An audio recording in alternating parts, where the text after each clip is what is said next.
Assalamualaikum warahmatullahi wabarakatuh. Selamat pagi, selamat siang, selamat sore, selamat malam. Para mahasiswa dimanapun kalian berada, kita ketemu lagi ya dengan saya, Ratna Suryani. Kali ini kita akan belajar tentang pendidikan, Pancasila dan kewarganegaraan dengan tema HAM dan Rule of Law. Oke, saya akan sharekan dulu materinya, tapi sebelumnya saya harap semua mahasiswa kali ini, dalam keadaan sehat dan bisa mengikuti perkuliahan saya meskipun online ya. Oke, kita lihat dulu materinya. Baik para mahasiswa, ini adalah materi kita di kesempatan kali ini, yakni tentang hak asasi manusia dan rule of law. Apa itu? Nanti kita akan sedikit membahas, sedikit kita buka tentang materi ini, dan para mahasiswa nanti bisa berkomentar, kemudian juga bertanya, begitu ya. Silakan bisa tuliskan di kolom komentar, atau kalian bisa menghubungi saya langsung, atau menemui saya yang on time ada selalu di kampus. Oke ya, tentang hak asasi manusia dan rule of law. Pembahasan kita pada kesempatan kali ini adalah yang pertama mengenai pengertian hak asasi manusia dan rule of law itu sendiri. Kemudian, kebijakan Indonesia dalam penegakan HAM dan rule of law itu seperti apa hingga saat ini. Ya, mari kita buka. Kita mulai dulu dari pengertian HAM atau hak asasi manusia. Hak asasi manusia adalah hak yang melekat pada diri setiap manusia sejak awal dilahirkan, yang berlaku seumur hidup dan tidak dapat diganggu-gugat oleh siapapun. Itu ya. Maka setiap manusia yang terlahir ke dunia itu sudah dibekali oleh Tuhan yang Maha Esa begitu, dengan hak yang melekat pada dirinya. Dan hak ini tidak bisa diganggu-gugat oleh siapapun, manusia yang lain sekalipun. Hak apa saja itu? Nanti kita akan pelajari. Ini dia jenis hak asasi manusia yang tadi saya sampaikan bahwa hak ini melekat pada diri manusia bahkan sejak dilahirkan. Dan ini dimiliki oleh masing-masing orang, masing-masing manusia. Yang pertama adalah hak untuk hidup. Hak untuk hidup. Oleh karena itu, maka Indonesia sebagai negara hukum memiliki aturan tertentu untuk manusia lain atau orang lain yang tidak memberikan hak untuk hidup bagi sesamanya. Pembunuhan misalnya ya. Kemudian mutilasi, kasus-kasus yang demikian ini benar-benar diatur oleh undang-undang karena merupakan hak asasi manusia. Yang melakukan hal-hal yang tidak sesuai dengan hak untuk hidup ini, maka dia akan mendapatkan hukumannya, gitu ya. Kemudian hak untuk memperoleh pendidikan. Setiap manusia diberikan hak untuk belajar, untuk memperoleh pendidikan, ya. Jika ada orang yang melarang seseorang mengenyam pendidikan tertentu, nah ini sudah masuk dalam pelanggaran HAM berarti ya. Oke. Kemudian hak untuk hidup bersama-sama seperti orang lain, untuk bersosialisasi, untuk berkelompok gitu ya. Kemudian untuk berorganisasi. Nah, ini masuk dalam hak untuk hidup bersama-sama seperti orang lain. Selanjutnya adalah hak untuk mendapatkan perlakuan yang sama. Seperti kita ketahui ya, bahkan ini pun juga ada di Pancasila, asas tentang keadilan gitu, bahwa setiap manusia itu dilahirkan untuk mendapatkan perlakuan yang sama. Jadi bahkan negara itu tidak membeda-bedakan. Tidak membeda-bedakan si kaya, si miskin, si cantik atau tidak cantik begitu ya. Ya, ini dia hak untuk mendapatkan perlakuan yang sama. Kemudian setiap manusia ini juga diberikan hak asasi manusia untuk mendapatkan pekerjaan.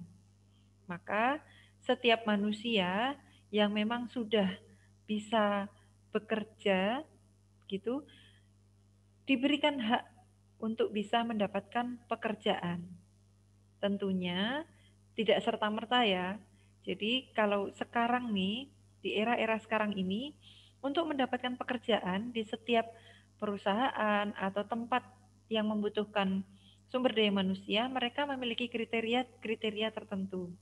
Nah, disitulah manusia akhirnya memperoleh pendidikan untuk bisa meninggikan lagi kemampuannya atau skillnya gitu ya, sehingga ketika ia mencari pekerjaan, ketika ia mencari pekerjaan itu tidak terlalu sulit begitu. Ya, ini adalah jenis-jenis hak asasi manusia yang ada di Indonesia dan bahkan di dunia pada umumnya.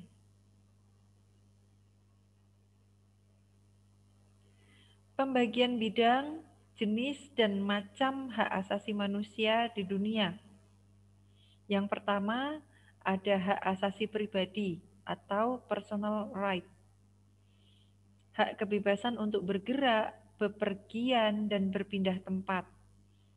Ini masuk dalam hak asasi pribadi. Itu yang pertama.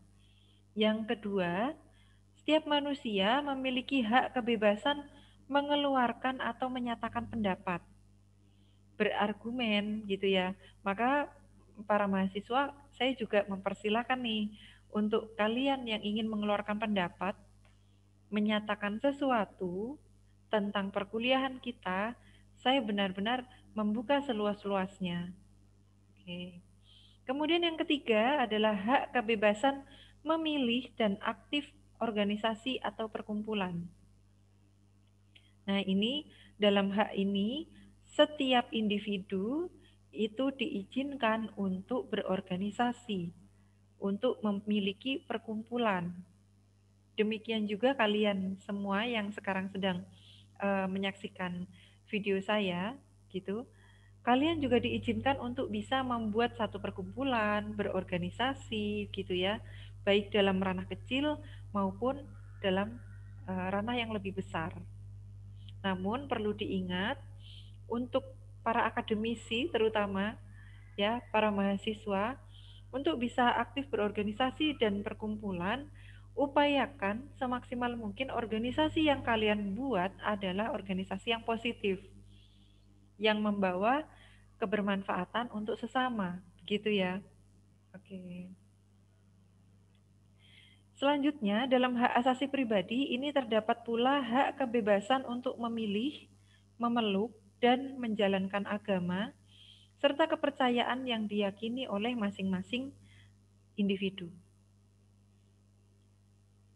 Untuk beragama, untuk memiliki keyakinan gitu, ini adalah kebebasan sepenuhnya yang memang diberikan kepada masing-masing individu.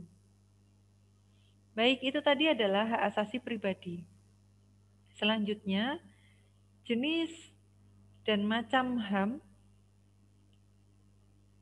di dunia ini yang kedua adalah hak asasi politik atau political right. Apa saja? Yang pertama, hak untuk memilih dan dipilih dalam suatu pemilihan. Dalam suatu misalnya pilkada begitu ya, pemilihan kepala daerah, eh, setiap manusia memiliki hak untuk bisa memilih dan bahkan dipilih. Gitu. Kemudian yang kedua, hak untuk ikut serta dalam kegiatan pemerintahan. Ini juga merupakan hak asasi yang memang dalam bentuk politik atau political right gitu ya. Kemudian yang ketiga adalah hak membuat dan mendirikan partai politik dan organisasi politik lainnya. Yang keempat, hak untuk membuat dan mengajukan suatu usulan petisi. Nah, ini masuk di dalam hak asasi politik. Yang ketiga, selanjutnya, ada yang disebut dengan hak asasi hukum atau legal equality right. Apa saja di dalamnya? Yang pertama yakni hak mendapatkan perlakuan yang sama dalam hukum dan pemerintahan. Jadi mendapatkan perlakuan hukum yang sama baik dalam hukum dan pemerintahan begitu. Ini juga diberikan kepada setiap individu.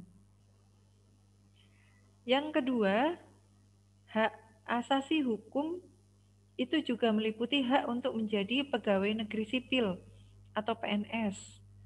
Ya. Kemudian yang ketiga, hak mendapat layanan dan perlindungan hukum. Masing-masing individu mendapatkan hak untuk dilayani dan dilindungi secara hukum, gitu maksudnya. Ya. Kemudian yang keempat, ada yang disebut dengan hak asasi ekonomi atau property rights. Di dalamnya tercantum yang pertama adalah hak kebebasan melakukan kegiatan jual beli. Jadi kalau para mahasiswa melakukan jual beli, begitu, itu dilindungi dengan hak asasi ekonomi. Kemudian hak kebebasan mengadakan perjanjian kontrak. Yang ketiga adalah hak kebebasan menyelenggarakan sewa menyewa, hutang piutang. Yang keempat adalah hak kebebasan untuk memiliki sesuatu. Kalau sudah dimiliki berarti itu adalah milik yang bersangkutan gitu ya. Kemudian yang kelima, hak memiliki dan mendapatkan pekerjaan yang layak. Setiap manusia berhak mendapatkan pekerjaan yang layak sesuai dengan yang dia mampu dan inginkan gitu ya. Yang kelima, ada hak asasi peradilan. Kita sebut sebagai hak asasi peradilan atau procedural rights. Di dalamnya terdapat yang pertama adalah hak mendapat pembelaan hukum di pengadilan.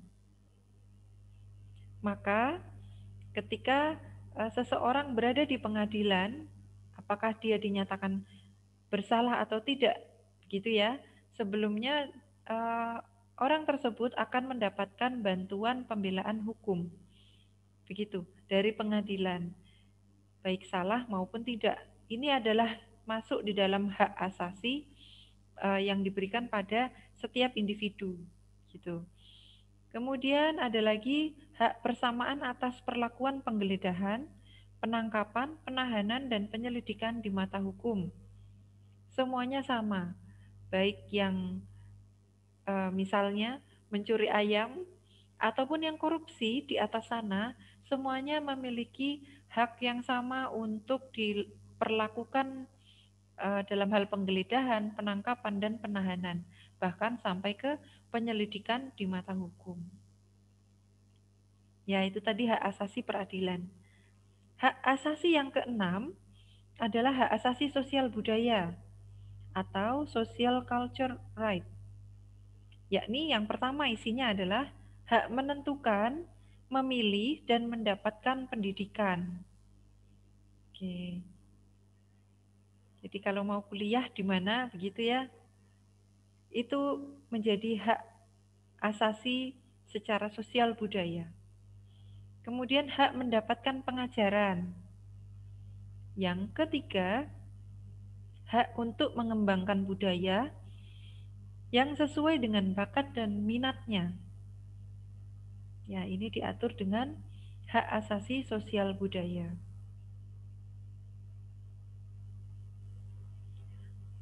Di Indonesia ini banyak sekali contoh-contoh pelanggaran HAM.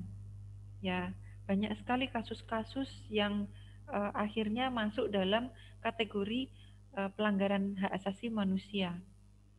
Secara makro, saya tuliskan ada di 3 hal di sini. Contoh pelanggaran HAM itu yang pertama adalah penindasan dan membatasi hak rakyat dan oposisi dengan sewenang-wenang. Ketika rakyat itu ditindas, begitu, tidak diberikan keadilan, maka ini sudah masuk dalam catatan pelanggaran HAM. Kemudian secara hukum dalam aturan dan atau undang-undang, manusia diperlakukan tidak adil dan tidak manusiawi. Ya, ini masuk juga dalam pelanggaran hak asasi manusia. Kemudian lagi, yang ketiga adalah manipulatif dan membuat aturan pemilu sesuai dengan penguasa dan partai tiran atau otoriter. Pemilunya dimanipulasi gitu. Nah, ini masuk dalam contoh pelanggaran HAM di Indonesia bahkan di dunia.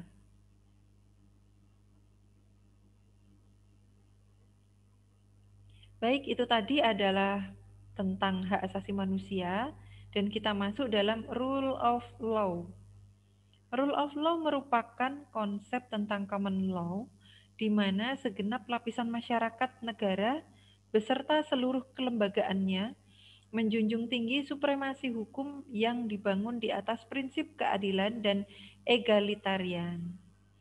Rule of law adalah rule by the law dan bukan rule by the man. Ia lahir mengambil alih dominasi yang dimiliki kaum gereja, ningrat, dan kerajaan, serta menggeser negara kerajaan dan memunculkan negara konstitusi yang pada gilirannya melahirkan doktrin rule of law. Di Indonesia, inti dari rule of law adalah jaminan adanya keadilan bagi masyarakat, khususnya keadilan sosial. Ya, kalau dibahasakan secara bahasa, rule itu artinya adalah aturan dan law itu adalah hukum, gitu ya.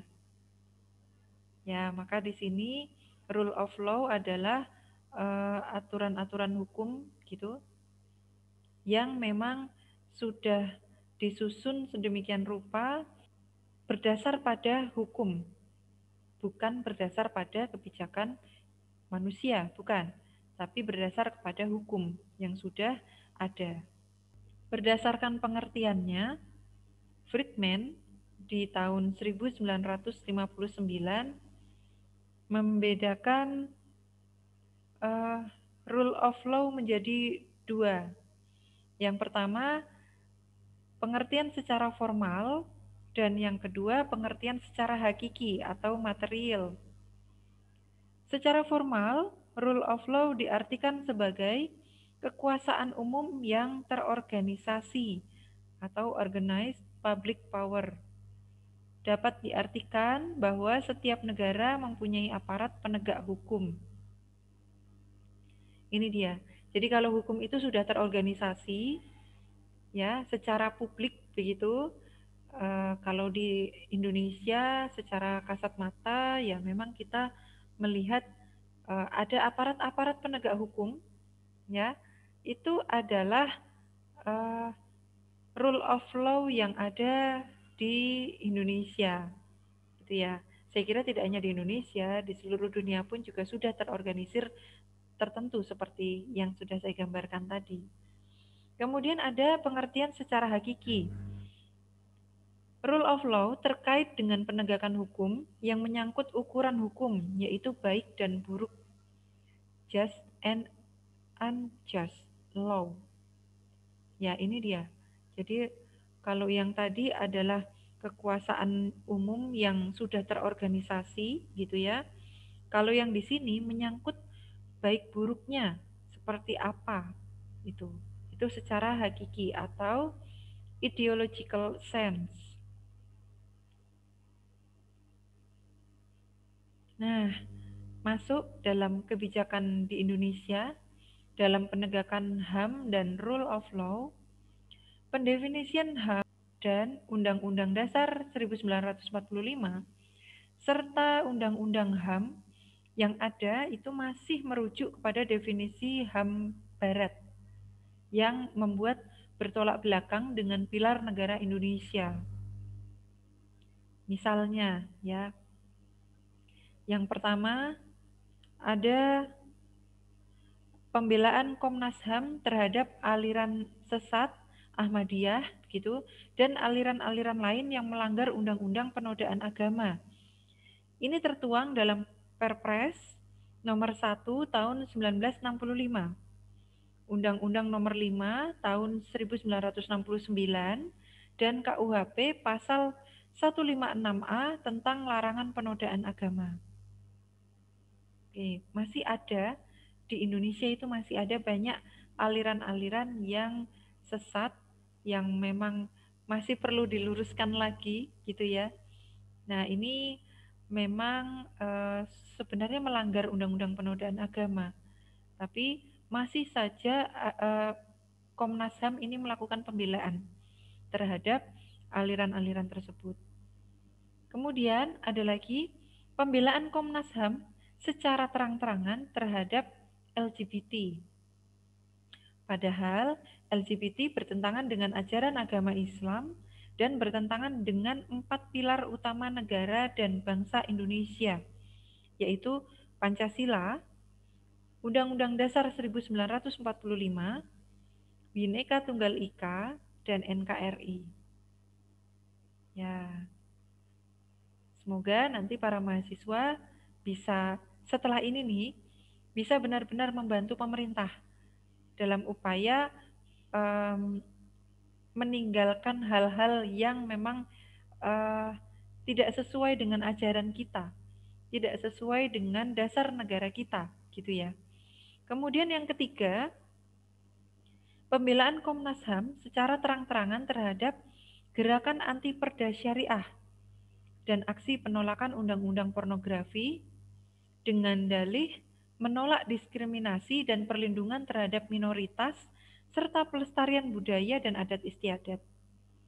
Padahal pemberlakuan syariat Islam hanya kepada mayoritas non-Muslim, sehingga tidak ada diskriminatif yang merugikan kalangan non-Muslim. Ya, kadang-kadang memang manusia itu bisa jadi salah terima gitu ya. Ya, harus benar-benar ada informasi yang jelas, informasi yang tepat, kebijakan yang arahnya pun tepat begitu ya, untuk bisa bagaimana nih caranya kebijakan Indonesia itu benar-benar menegakkan HAM dan rule of law yang sesungguhnya. Begitu. Ya, ini adalah contoh-contoh kebijakan di Indonesia dalam upaya penegakan HAM dan rule of law yang memang masih merujuk kepada hak asasi manusia yang berkiblat pada barat begitu ya. Ya, kita lanjutkan dalam implementasi penegakan hak asasi manusia. Di Indonesia, pelaksanaan hak asasi manusia mendapat tantangan kultural berkaitan dengan universalitas, nilai, dan prinsip hak asasi manusia saat ini.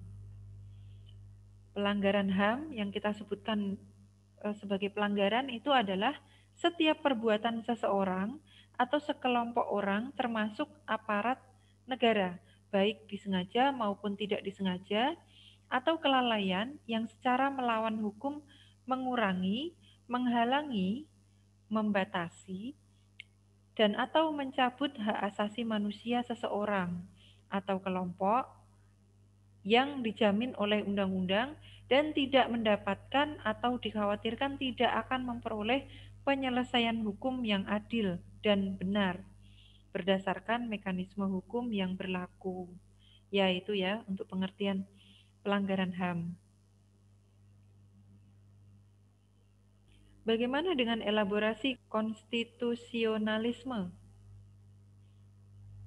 Mengatur kembali penataan lembaga-lembaga negara dengan distribusi kekuasaan yang seimbang dan memuat mekanisme checks and balance, memuat rumusan-rumusan hak asasi manusia secara lebih rinci dan tidak lagi memberi atribusi kewenangan untuk mengatur lebih lanjut kecuali dalam hal-hal yang sifatnya lebih bersifat teknis operasional.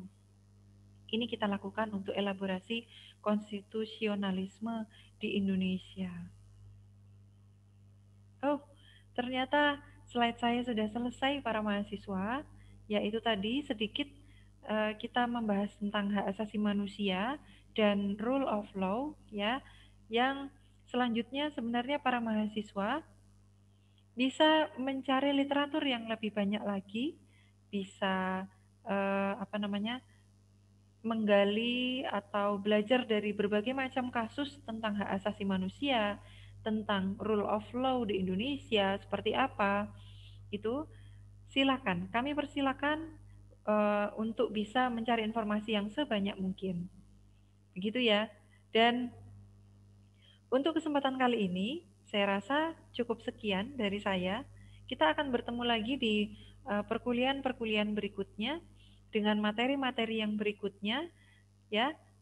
Tetap stay tune, tetap jangan lupa subscribe dan bunyikan lonceng ya supaya nanti ketika ada materi baru kalian sudah bisa menerima pemberitahuan dari YouTube video.